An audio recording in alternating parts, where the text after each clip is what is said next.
3절로 21절입니다. 22절까지입니다. 그들이 베드로와 요한이 담대하게 말함을 보고 그들을 본래 학문 없는 범인으로 알았다가 이상히 여기며 또 전에 예수와 함께 있던 줄도 알고 또 병나은 사람이 그들과 함께 서 있는 것을 보고 비난한 말이 없는지라 명하여 공회에서 나가라 하고 서로 의논하여 이르되 이 사람들을 어떻게 할까?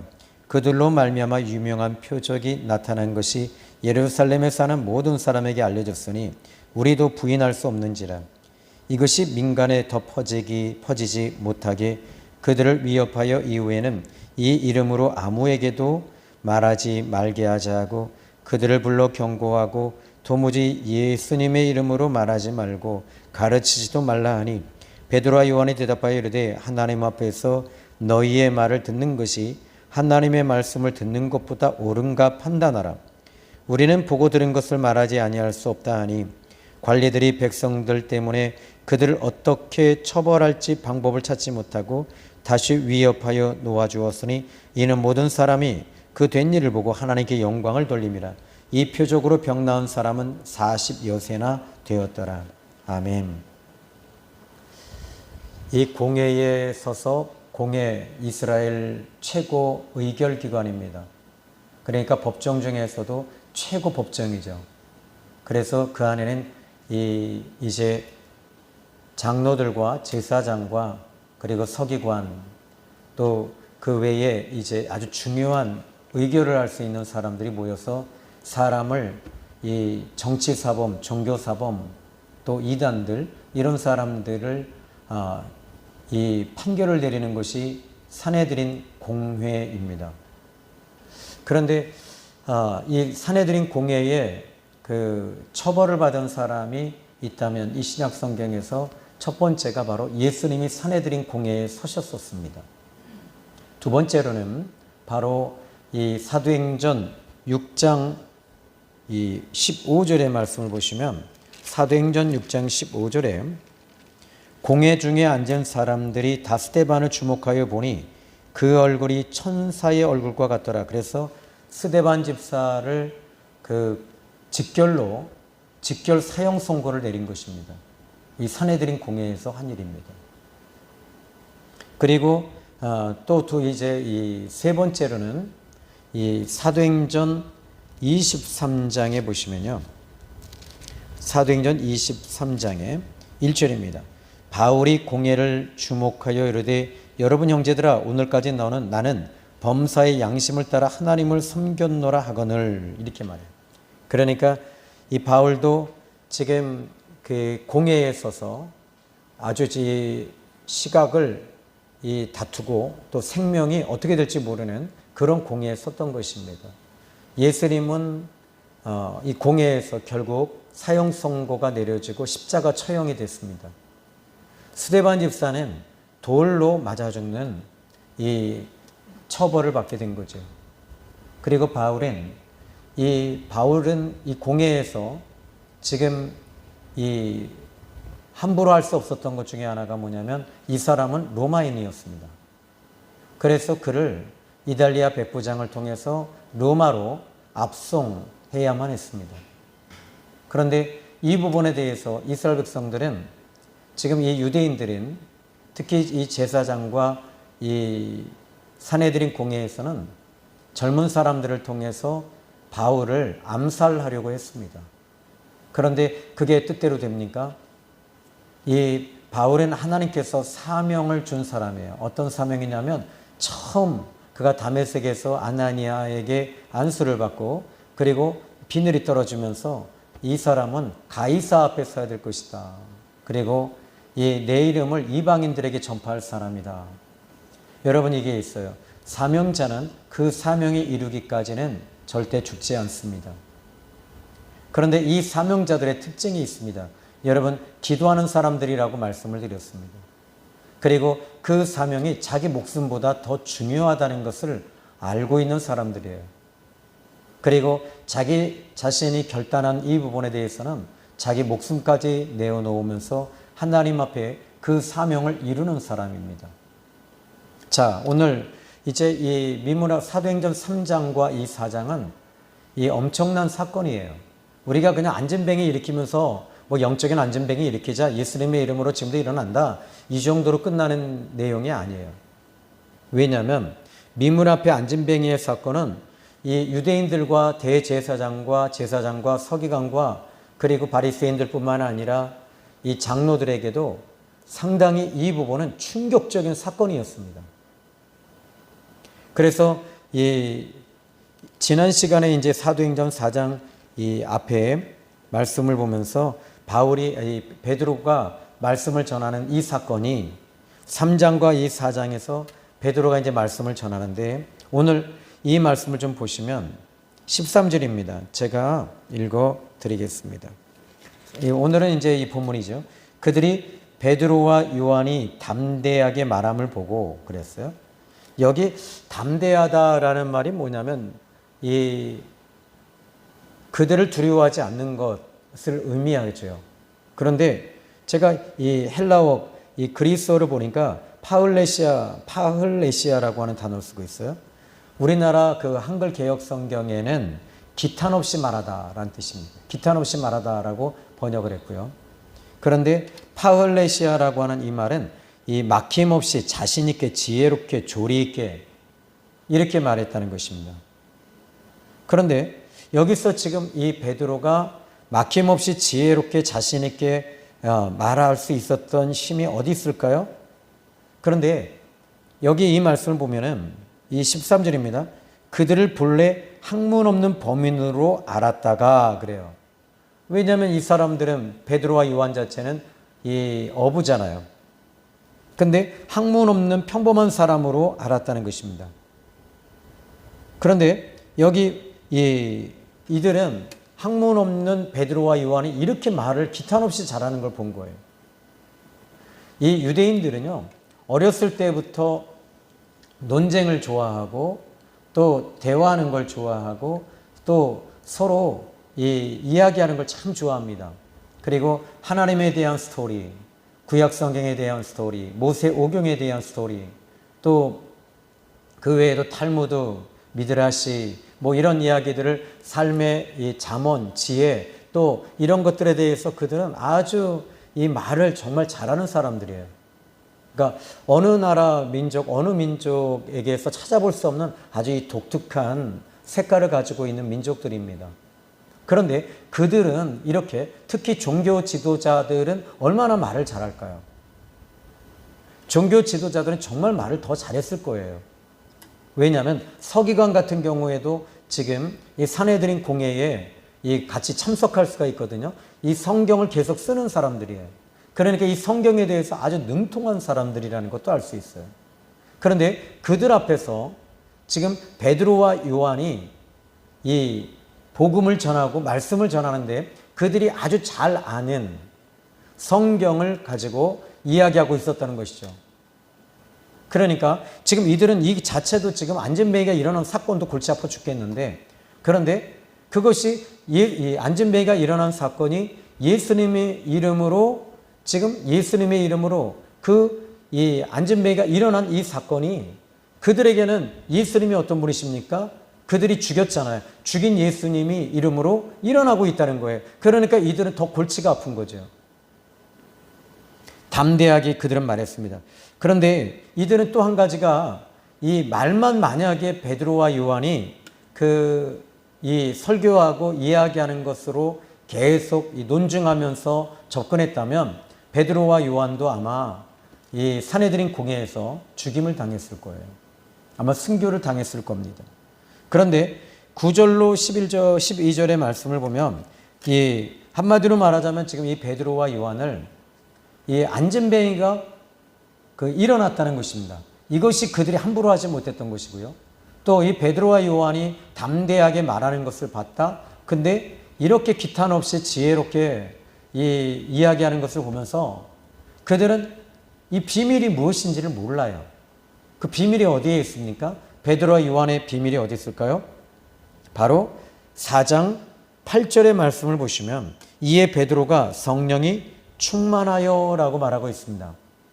성령이 충만하여. 여기에 답이 있는 것이죠. 그런데 만약에 오늘날의 이 설교자들이 있잖아요. 많은 목사님들이 설교를 합니다. 그런데 이 설교는 정말 잘하는데, 그런데 그 표적과 이적과 기적이 따르지 않는 거죠. 이것은 무엇을 의미할까요? 이 하나님과의 깊은 교제가 이루어지지 않기 때문입니다. 두 번째는 성령의 충만함과 기름 부으심이 끊어져 있기 때문입니다. 그러니까 어떻게 해요? 소리만 지르는 거죠. 소리만 지르는 거예요. 전에 이제 그 미국에서 목회를 하셨던 그 목사님이 계셨는데, 신학교에 그 목회 철학이라고 하는, 목회 신학이라고 하는 그 이제 과목을 가지고 강의를 하신 적이 있습니다. 그런데 이 목사님은 어디서 박사학위 물론 받으셨죠. 그런데 이 신학이나 구약학을 전공하신 분은 아니었어요. 목회를 아주 크게 하신 분이었습니다.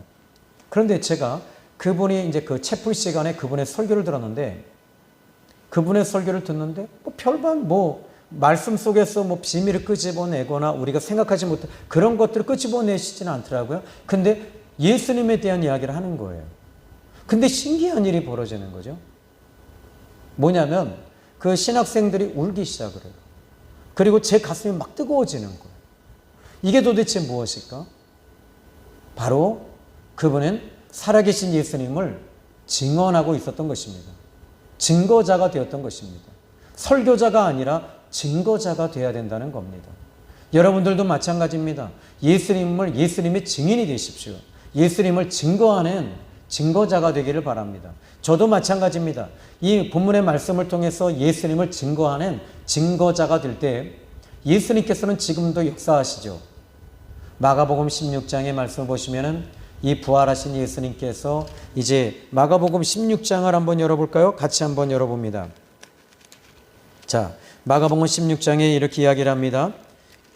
제가 16장에 그 후에 11 제자가 14절입니다. 음식 먹을 때 예수께서 그들에게 나타나사 그들의 믿음 없는 것과 마음이 완악한 것을 꾸짖으시니 자기가 살아난 것을 본 자들의 말을 믿지 아니함이라. 여러분, 여기서 부활하신 예수님, 살아계신 예수님, 이 살아계신 예수님이다라고 하는 것을 이 제자들은 믿지 않았다는 거죠. 지식적으로만 믿고 있었던 거죠. 또 이것이 이론적으로는 안 맞는다는 말이죠. 그런데 우리 예수님께서 부활하셔서 제자들에게 나타나서 제일 먼저 하신 게 뭐죠? 믿음이 없는 것과 마음이 완악한 것을 꾸짖었다. 믿음이 없으면 마음이 완악해집니다. 더 현실주의자가 되고 세상을 향해 가게 됩니다. 그리고 15절에 이제 이렇게 말합니다. 너희는 온 천하에 다니며 만민에게 복음을 전파하라. 그러니까 예수님, 살아계신 예수님을 전파하는 거죠. 부활하신 예수님을 전파하는 것이죠. 그래서 믿고 세례를 받는 사람은 구원을 얻을 것이고 믿지 않는 사람은 정죄를 받는다. 그러면 이 마가복음 16장 17절에 믿는 자들에게 이런 표적이 따른다. 무엇을 믿는 거죠? 믿는 자들에게 이런 표적이 따른답니다. 무엇을 믿는 것이죠? 예수님이 부활하셔서 살아계신 예수님을 믿는 것을 말하는 거예요. 살아계신 예수님을 믿는 자에게는 표적이 따라다닌다는 거예요. 따른다는 거예요. 그러면서 내 이름으로 귀신을 쫓아내고 새 방언을 하고 뱀을 집어도 무슨 독을 마실지라도 해를 받지 아니하고 병든 사람에게 손을 얹은 즉 나으리라 하시니라. 그런데 이제 19절에 예수께서 이 말씀을 하시고 하늘에 올려지시고 하나님 보좌 우편에 앉으셨습니다. 20절에 이제 이 제자들이 어떻게 했냐는 거예요. 한번 읽어볼까요? 마가복음 16장 20절 시작. 제자들이 나가 두루 전파할세 주께서 함께 역사하사. 그 따르는 표적으로 말씀을 확실히 증언하시니라. 제자들이 나가서 두루 전파할 때 어떻게 했다고요? 주님이 함께 역사하시는 거예요. 그러니까 오늘 이 시간에도 이 말씀을 이제 전파할 때 주께서 함께 역사하셔서 여러분의 마음을 뜨겁게 하시고, 그래서 또 병든 자는 치유가 되고, 또 소망이 없는 자에게는 소망의 비전을 갖게 되고 사명을 갖게 되고 다시 한번 앉은 자가 일어나는 역사가 있는 것입니다. 그래서 그 표적이 항상 따르고 주께서 함께 역사하사라고 말하고 있었어요. 그러니까 지금 오늘 본문에 그 베드로와 요한은 이 살아계신 예수님을 증언하고 있었던 것입니다. 살아계신 예수님을 믿는 사람들이었습니다. 그러니까 그 안전뱅이를 예수님의 이름으로 너희가 내 이름으로 이렇게 말했어요. 그러니까 예수님의 이름으로 명령하고 말할 때 그 안전뱅이가 일어났고 지금도 동일하게 그 공회에서 지금 예수님을 십자가에 죽게 했던 그 장본인들이 서 있는 그 무시무시한 공회에서 베드로와 요한은 담대히 예수님의 복음을 이야기하고 있었던 것입니다. 그런데 이들에게는 지금 8절에 베드로가 성령이 충만했다라고 말합니다. 오늘 저는 여러분들이 성령이 충만하기를 주님의 이름으로 축복합니다. 그러면 이것이 바로 베드로와 요한의 비밀이었던 것입니다. 그들은 평범한 사람이었다라고 생각을 했는데 이렇게 안전뱅이를 일으켰고 두 번째로는 이렇게 이 메시지를 잘 전하는 걸 보고 그들은 깜짝 놀란 거죠. 조리 있게 말하고 지혜롭게 말하고 그 서기관들은 그냥 말을 할 때 서기관들은 그냥 읽는 거예요. 오늘날의 설교자들을 보십시오. 인터넷에서 얼마나 많이 베낍니까? 그리고 얼마나 많은 설교집을 가지고 또 베껴서 말합니다. 저도 많이 베껴요. 죄송합니다. 여러분 많이 베낍니다. 그렇지만 그것을 베끼는 대신에 거기서 한 가지만 얻어요. 그리고 여기서 그러나 이 부분에 대해서는 그래요.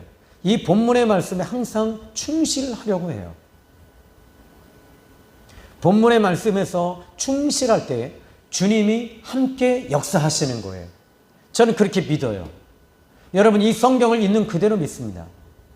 이 베드로와 요한이 성령이 일하심을 그들은 성령의 일하심을 통해 안전뱅이가 일어났고 두 번째로는 이 말씀을 전할 때도 성령이 충만하여 그들에게 담대하게 말을 했던 것입니다.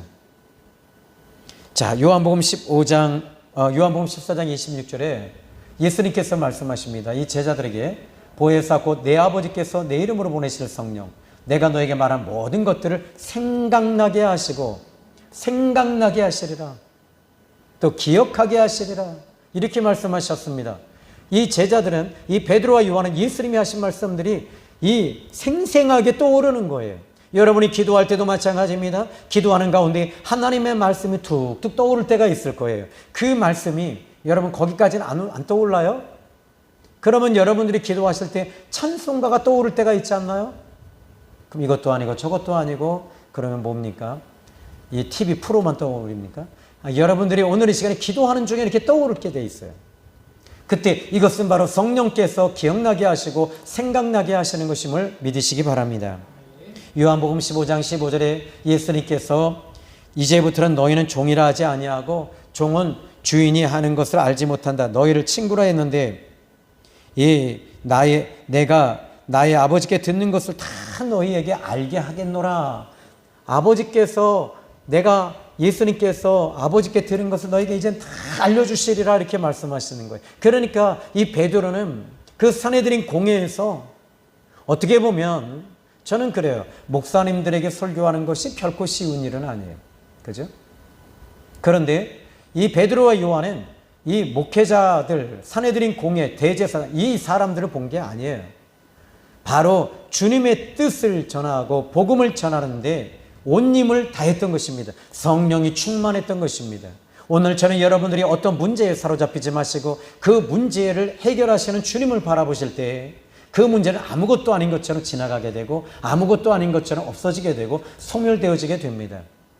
많은 사람들이 성령 충만하지 아니하니까 문제가 올 때마다 문제에 사로잡히게 되고 저도 그래요. 그 수없이 많은 문제, 은행권의 문제나 또 질병의 문제, 또 저도 요번에 되게 많이 이제 그 병으로 몸이 불편함으로 인해서 별의별 생각이 다 들더라고요. 그런데도 그냥 앉아서 계속 묵상하면서 기도하다가 하나님께서 이제 마음에 평안함을 주시고 그러고 나서는 이제 여러분 어떤 문제가 있을 때는 그 문제를 해결하시는 주님 앞에 나오셔서 기도하십시오. 그럼 그 문제가 아무것도 아닌 것처럼 이렇게 희석되어지고 소멸되어지고 안개처럼 사라지게 되는 거예요. 그런데 아무리 기도해도 사라지지 아니할 때는 여러분들이 그 부분에 대해서 계속 기도하셔야 돼요. 하나님의 성령이 내게 기름 부으심과 기름 부으심이 머리에 임하고 가슴에 충만함이 임할 때, 그리고 온몸을 감싸 안을 때까지 기도하십시오. 그땐 여러분들이 어디를 가도 담대합니다. 아멘. 자, 베드로가 안진뱅이를 일으킨 것은 이 베드로의 경건과 베드로의 권능이 아니었던 것입니다. 부활하신 예수님께서 예수님의 이름으로 이 베드로가 안진뱅이를 일으킬 때 유효화하게 하시고 능력이 나타나게 하신 것입니다. 베드로는 그들 공회 앞에서 지금 이 지혜와 학문으로 전한 것이 아니었습니다. 성령의 임하심으로 모든 것을 전파했던 것입니다. 오늘 저와 여러분에게도 마찬가지입니다. 성령 충만하시기를 주님의 이름으로 축복합니다. 예수님은 지금도 부활하셔서 살아계십니다. 그러므로 역사가 나타나게 되는데 성령의 기름 부으심과 충만함으로 모든 것이 여러분 동일하게 베드로와 요한의 사건뿐만 아니라 저는 여러분에게도 동일한 역사가 나타날 줄로 믿습니다.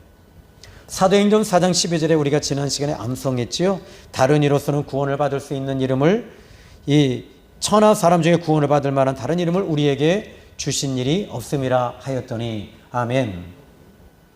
그런데 구원을 주신 적이 단 한 번도 없으십니다. 그런데 이 말은 무슨 말입니까? 예수님의 이름으로 우리가 이 구원이라는 것은 오늘 제가 어제 말씀을 전했죠. 구약적 구원과 신약적 구원의 차이가 크다라고 얘기했어요. 그래서 여러분 새벽에 나올 때는 주로 강의식으로 이제 말씀을 함께 우리가 상고하고 조용히 파고 들어가고 이것에 대해서 연결고리, 또 이것에 대한 신학적 이슈, 또 이런 문제에 대해서 함께 의견을 나누고 또 말씀을 전하면서 또 적용하면서 기도하는 시간이 새벽에 있거든요. 다 잊어버리셨죠? 오늘 말씀이요. 디도서 말씀이요. 그런데 그 말씀들을 보면서 제가 그랬어요. 이 말씀이 이 디도서 같은 경우에도 하나님의 자비와 사람 사랑하심으로 사람에게 구원을 주셨다라고 했잖아요. 그런데 구원을 주시고 하면서 이것이 이 성경 우리가 가지고 있는 개정 성경에는 딱딱 잘라놓지만 원어로 보니까 하나로 연결되어져 있는 것도 발견하게 되는 거예요. 자, 이런 것들을 보면서 이제 오늘 다른 이야기는 좀 더 이야기하기는 좀 그렇고요. 그런데 여기 이 14절의 말씀을 보니까 지금 이 공회에서 결정을 내려야 되거든요. 왜냐하면 이들이 지금 이제 산헤드린 공회 입장에서는 베드로와 요한이 전염병 같은 괴수였던 겁니다. 전염병 같은 존재들입니다. 이 존재들은 제거해야 될 존재예요. 그런데 문제가 뭐냐면 지금 14절에 보니까 병 나은 사람이 그들과 함께 서 있는 것을 보고 비난할 말이 없는지라. 그러니까 안진뱅이가 한 번도 일어나지 못했던 그 안진뱅이는 항상 이 예루살렘 성전 미문 앞에 거기 앉아서 구걸하고 있는 사람들이었어요. 구걸하고 있는 사람이에요. 근데 그 누구도 거들도 보지 않았는데 유명한 사람이었단 말이에요. 그런데 그 안진뱅이가 그 자리에 서 있는 거예요. 그러니까 사내들이 공회도 꼼짝을 못하는 거예요. 증거가 있는 거예요. 팩트가 있었던 거죠. 그러면 여기에 이 15절에 보십시오. 명하여 공회에서 나가라 하고 서로 의논하기 시작합니다. 그러니까 이 공회에서 잠깐 바깥으로 내보내고 이 베드로와 요한을 잠깐 내보냅니다. 안진뱅이까지요. 그리고 나서는 16절에 이렇게 말합니다. 이제 그들이 의견을 나누는 거예요. 이 사람들을 어떻게 할까? 그들로 말미암아 유명한 표적 나타난 것이, 지금 이 안진뱅이 사건이 유명한 표적이 나타났다는 거예요. 그러니까 이 안진뱅이 사건이 일파만파로 예루살렘 전체 쫙 다 퍼져버린 겁니다. 그러니까 이 안진뱅이 사건은 그냥 사건이 아니었어요. 이거는 지금 대단한 해외 토픽 뉴스감이었습니다. 그런데 여기 이 유명한 표적 나타난 것이 예루살렘에 사는 모든 사람에게 알려졌으니 우리도 부인할 수 없는지라. 왜?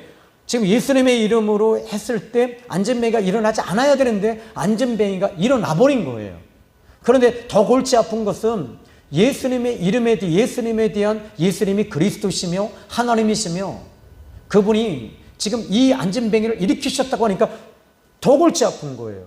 그러니까 부인할 수도 없고 이러지도 못하고 저러지도 못하고 어떤 이 사람들을 지금 정치적으로 몰아서 여론을 사람들의 민심과 여론을 모아서 지금 제거해야 되겠는데 못한 그러면 저는 이 말씀을 통해서 존 스토시라고 하는 신학자는 이 부분에 대해서 훗날에 이렇게 그 사도행전 강해를 쓰셨어요. 근데 워낙 유명한 이 신학자이세요. 그런데 그분이 이 하나의 가능성을 얘기하더라고요. 이 산헤드린 공회에서 지금 베드로와 요한을 죽이려고 난리가 났어요. 그리고 나서요. 그래서 없는 죄명을 막 뒤집어 씌우기 시작했을 거예요. 그리고 나서는 누구를 제거하려고 했을까요? 베드로, 요한 다음에 안진뱅이였다는 거죠. 그것에 대한 가능성을 조심스럽게 이야기해야죠. 왜? 증거가 있으니까 증거만 없애버리면 되는 거예요. 그러니까 이들은 지금 이 16절에 보면 지금 예루살렘 유명한 표적 나타난 것이 예루살렘에 사는 모든 사람들에게 알려졌으니 우리도 부인할 수 없는지라. 그리고 17절에 이제 이렇게 말합니다. 이것이 민간에 더 퍼지지 못하게 그들을 위협하여 이후에는 이 이름으로 아무에게도 말하지 말게 하자 하고 자기들이 이제 결정을 그렇게 내린 거예요. 더 퍼지지 못하게 하기 위해서. 그리고 위협하고 윽박지르고 겁을 주면서 이 이름 예수님의 이름으로 아무에게도 말하지 말게 하자 해놓고 18절에 다시 공회에 불러드립니다. 그들을 불러 경고하면서 만약에 너희들이 다시 한번 이런 일이 벌어지면 우리는 너희들을 사형을 집행하겠다 라고 한 겁니다. 그러면서 하는 말이 도무지 예수님의 이름으로 말하지도 말고 가르치지도 말고, 여기 말하지도 말라라는 말은 명령하지 말라는 거예요. 무슨 말이냐면 안진뱅이나 병든 자를 향해서 말하지 말라는 거예요. 예수님의 이름으로 일어날 찌어다를 하지 말라는 거죠. 예수님의 이름으로 고침받을 찌어다 하지 말라는 거예요. 그리고 가르치지 마라 라는 말은 이 가르친다라는 말은 디다케라는 말이거든요. 디다케라는 말인데 디다케라는 것은 교육입니다. 그런데 사람들이 이 디다케의 가르침이 왜 효력이 발생될까요? 왜 그들이 받아들일까요? 그것은요, 이 일반 서기관들이 말하는 것과는 이들이 말하는 것이 좀 달랐습니다. 왜냐하면 성령이 충만했기 때문입니다. 성령의 기름 부으심이 있기 때문입니다. 성령이 임하고 있기 때문에 성령이 임하시는 사람들의 그 설교는 뭔가 달라요. 지혜의 설교하고는 완전히 달라요. 성령이 말하게 할 때 말하심으로 설교하는 사람들은 그 자리에서 안전매가 일어납니다. 그리고 이 말씀을 통해서 문제가 해결되기도 합니다. 또 주님을 만나기도 합니다. 하나님의 말씀이 내 심령 속에 파고 들어오기 시작을 합니다. 이게 바로 성령의 기름 부으심과 임재와 충만한 사람, 성령에 붙들려 있는 사람들은 이런 역사와 표적이 항상 따르게 돼 있어요. 자, 그런데 이 19절의 말씀을 한번 읽어보십시다. 시작. 베드로와 요한이 대답하여 이르되 하나님 앞에서 너희의 말을 듣는 것이 하나님의 말씀을 듣는 것보다 옳은가 판단하라. 야, 이 베드로가요 상당히 지혜롭게 말합니다. 하나님 앞에서 너희의 말을 듣는 것이 옳겠냐, 하나님의 말씀을 듣는 것이 옳겠냐, 니들이 대답하라는 거예요. 이것이 뭐냐면 베드로와 요한, 베드로가 지금 안진뱅이를 일으킨 것도 하나님께로부터 온 것이다라고 얘기를 하고 있고요, 하나님이 하신 것이고, 지금 내가 여기서 지금 이제 베드로가 말합니다. 내가 여기서 지금 이 많은 사람들에게 예수 그리스도에 대해서 이야기하는 것도 하나님께로부터 온 것이다. 그러므로 그 어떤 선지자도 하나님께로부터 말씀을 받았을 때 그들은 하나님의 말씀에 순종하며 자기 목숨까지 내놓으면서 말씀을 전했던 것은 하나님의 비밀이 있었기 때문이다 하면서 베드로와 요한이 말하는 것입니다. 그 산헤드린 공회에 대제사장과 제사장과 서기관과 바리새인과 그리고 장로들과 이들에게 지금 담대하게 말합니다. 나는 하나님께로부터 온 이 메시지와 말씀을 결코 너희들의 말을 들을 수가 없다. 하나님의 말씀을 나는 듣고 하나님 말씀에 순종할 뿐이다. 그러니까 하나님이 중심이었던 거죠.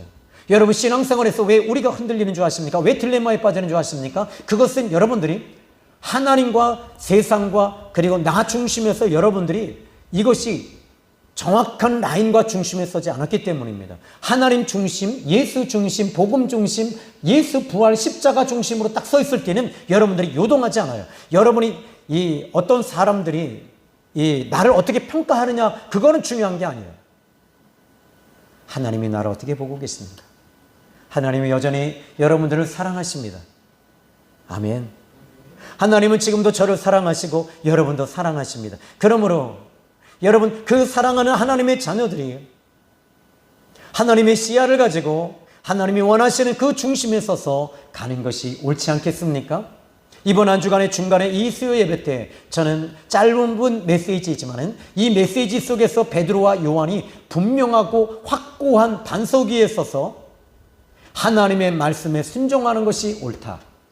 나는 사람의 말을 들을 수 없다. 사람들이 옆에서 흔들지라도 나는 주님을 바라보고 갑니다. 좁은 문 좁은 길을 향해 울며 간다라고 말합니다.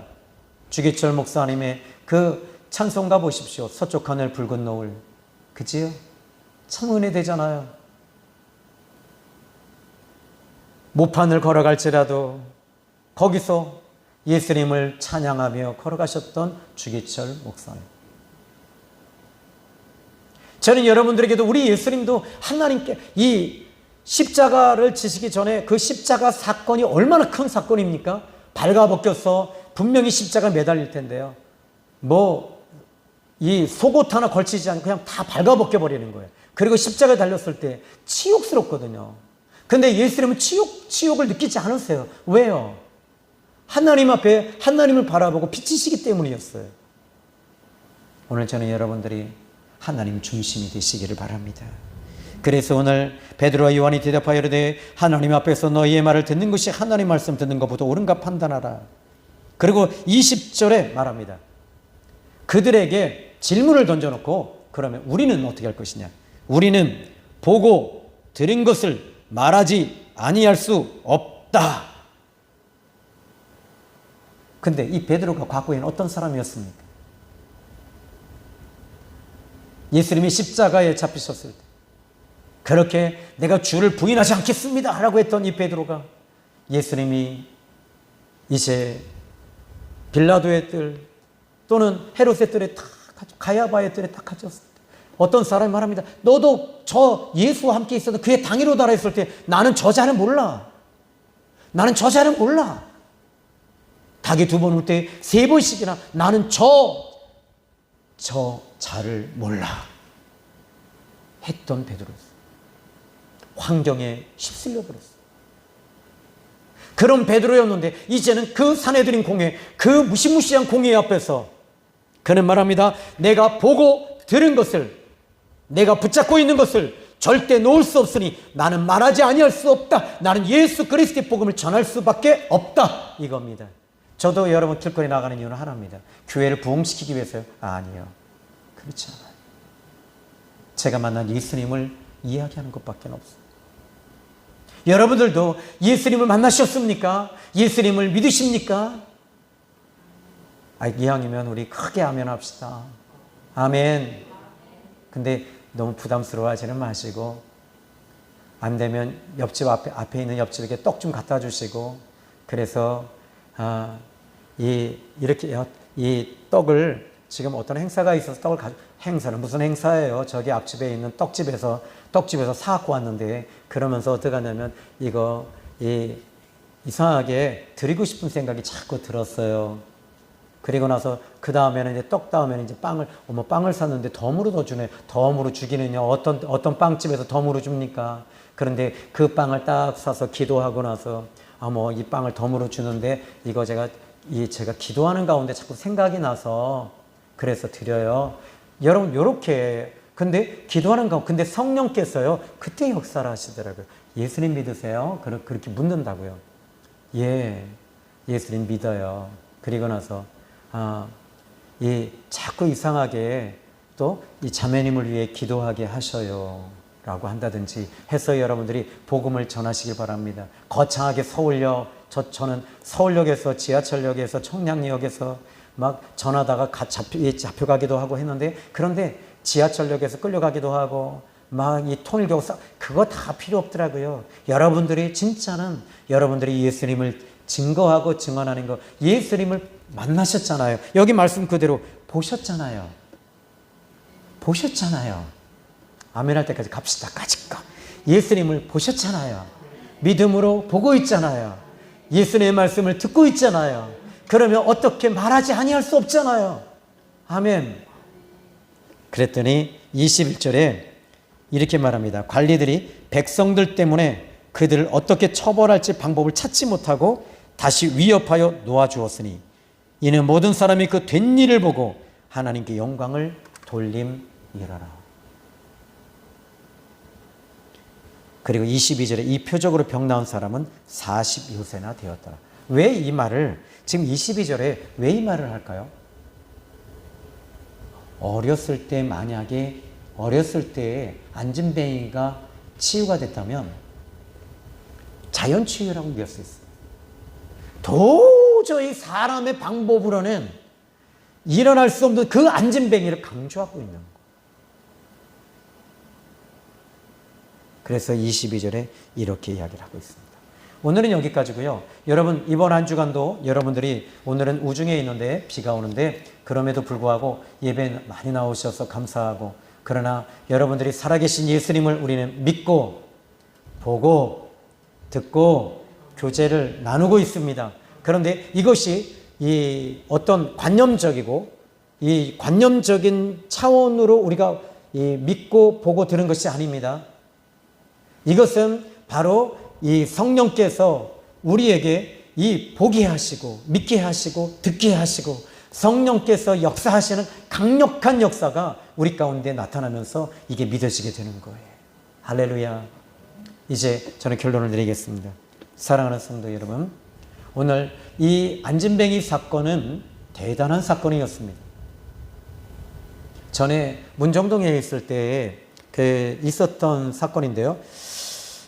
근데 그때 당시에 실제로 이 잠실에 있는 교회인데요. 큰 교회예요. 근데 그 교회에 어린 아기를 갖지 못하는 집사님이 계셨어요. 그런데 목사님께서 기도해 주시고 어린 아이를 갖게 됐어요. 그런데 그 사건 하나가 그 교회에 대부흥이 일어났어요. 잠실에 있는 교회입니다. 근데 저는 문정동에서 목회할 때도 저도 똑같은 역사가 일어났어요. 그런데 여자 집사님이신데 그 집사님 이름이 얘기하면 좀 안 될 것 같고요. 근데 그 집사님이 어린아기를 갖기만 하면 죽어요. 뱃속에서. 3번인가 4번을 이렇게 자꾸 죽어나가니까 삼성병원에서는 이제 당신 더 이상 아기를 가지면 죽습니다. 큰일 납니다. 그런데 이 말씀을 전하면서 계속 이야기해 드렸어요. 믿음이 들어가는 거예요. 믿음이 들어가는 거예요. 모든 성경이 다 이 집사님에게 주시는 것 같았어요. 아브라함이 100세 때 아들을 주신 하나님은 집사님에게도 아들 주신다. 아들을 주신다. 아들을 주신다. 그런데요. 그리고 나서 입으로 시인했어요. 그리고 하나님 지금 뱃속에 어린아기를 주셨다. 그랬더니 여러분들 좀 아멘을 안 하시더라고요. 뱃속에 어린아이를 주셨다. 아멘 하신 분에겐 뱃속에 어린아이가 있는 줄로 믿습니다. 그런데 진짜로 이듬해에 어린아이를 낳았어요. 사내 아이를. 저는 이제 문정동에서 망우리로 오게 됐고 신내동으로 오게 됐고 그 신내동에서 오남리로 오게 됐어요. 그런데 하나님께서, 여러분, 이 일들은 하나님이 하시는 거예요. 하나의 사건들이 도저히 안 되는 일들이지만 하나님께서 이 일들을, 예수님은 지금도 동일한 역사를 계속 하시는 분이심을 믿으시기 바랍니다. 기도합니다. 살아계신 하나님, 감사합니다. 오늘 귀한 말씀 통해 은혜 주신 하나님께 영광 올려드립니다. 하나님, 베드로와 요한이 베드로가 우리가 보고 들은 것을 말하지 아니할 수 없다라고 그들 앞에서 담대히 말할 수 있었던 것은 그들은 보았기 때문입니다. 들었기 때문입니다. 확신이 있었기 때문입니다. 성령께서 그들을 붙잡고 계셨기 때문이고 하나님께서 붙잡고 계셨기 때문입니다. 여기에 하나님께서 붙잡고 있는 하나님의 딸과 아들들이 있습니다. 이 사람들을 붙잡고 계시니 이들도 담대히 나가서 예수의 복음을 전할 때 하나님 무너지지 않게 하시고 세워지게 하시고 기적을 보게 해주시리라 믿습니다. 예수님의 이름으로 기도했습니다. 아멘.